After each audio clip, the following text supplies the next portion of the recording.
you want wine? Maybe a glass. Yeah, absolutely. Yeah. We're live.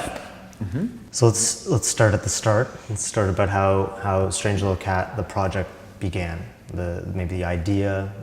In the school I made 3 short movies, and 2 of them have also been chamber pieces. And so actually at the beginning of the project there was the idea or the question, how could it work to make a chamber piece with a very, very minimal plot? And how could I manage, or how could we manage to make a chamber piece where the audience doesn't lose the interest? That's the important question.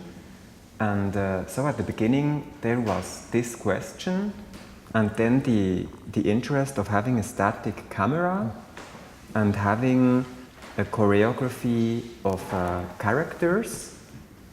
That was the other formal interest. And then there was just one image. I wanted to have a person sleeping in a room and a cat scrubbing at the door and a person watching the scrubbing cat. And so that was the first concrete image, which was like the first image out of which I wanted to go further. And then there was that workshop with Béla Tarr. And so actually there were many things at the beginning, and then yes. It's always been the idea of making a feature-length movie with very little time cuts, and like the question of how to not lose the interest when it's kind of this real-time storytelling. Yeah. And what was Béla Tarr's role, and was he encouraging of it? He often has, he had workshops at the school, and then he comes with literature.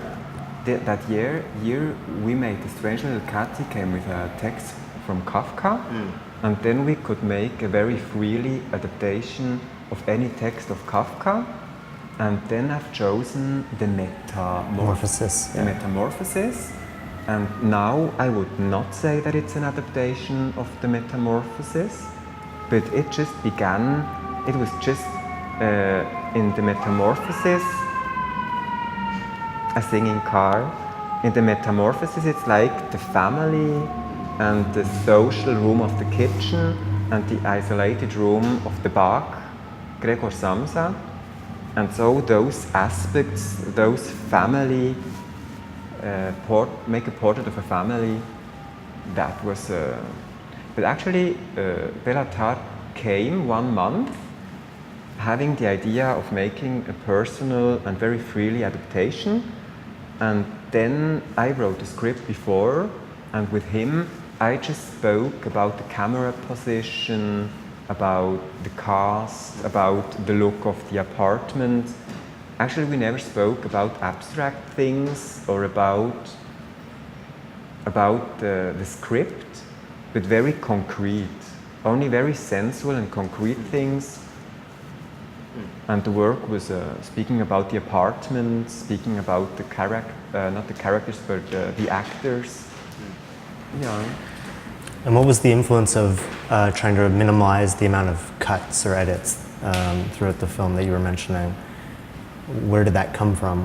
What is your interest in minimizing that? Actually, there's like a basic interest of me to have like the montage and the mise en scène. And my interest is having like a static camera and using the filmic means in a very economic way. So I don't like to have many cuts, and I like the idea of controlling the very simple filmic means and decide where to cut, and not using them too much, because that's very basic interest of me. And I like to have like a dance of rhythm, of movements, to decide here is stillness, here is movement, or here when there's that cut and those characters, and because of the cut they're looking each other, so I can make it more intensive with the cut and the two characters are watching each other. And there's just that interest of mise en scène and montage. And thanks of the mise en scène, we don't have to cut too much. And would that also include objects or people that are moving that are then filmed in stasis, as you say, like the montage you have of objects, especially like the helicopter, the bottle that we know as moving objects, but then or the moth. Yeah. What is the interplay between objects that move and then when you isolate them in a kind of inventory of stasis?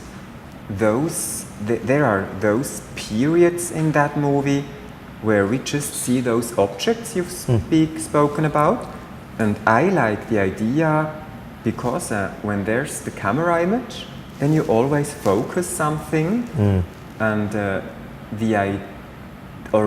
what I like is focusing something which actually is not in the focus of the film. So putting something in the center which actually has nothing to do really with the story. So it's like having a main character or characters which aren't important. I like to go to the characters which aren't important and putting them in the center. Here, when I put all those objects in the center, it's like a museum still life. Does that word exist? Yeah. Like a museum still life, and that's also an interest. I like when there's the protagonism, when it's like moving. Here in that period of the film, that person is the main character, then the protagonism, it walks away, and now here that character is in the center. I don't like when something that has to do with plot or storyline. I don't like when characters or things are slave of the plot. I like when things can just very freely flow, and I like when things aren't a slave of that storyline and everything has to serve because of the plot and storyline.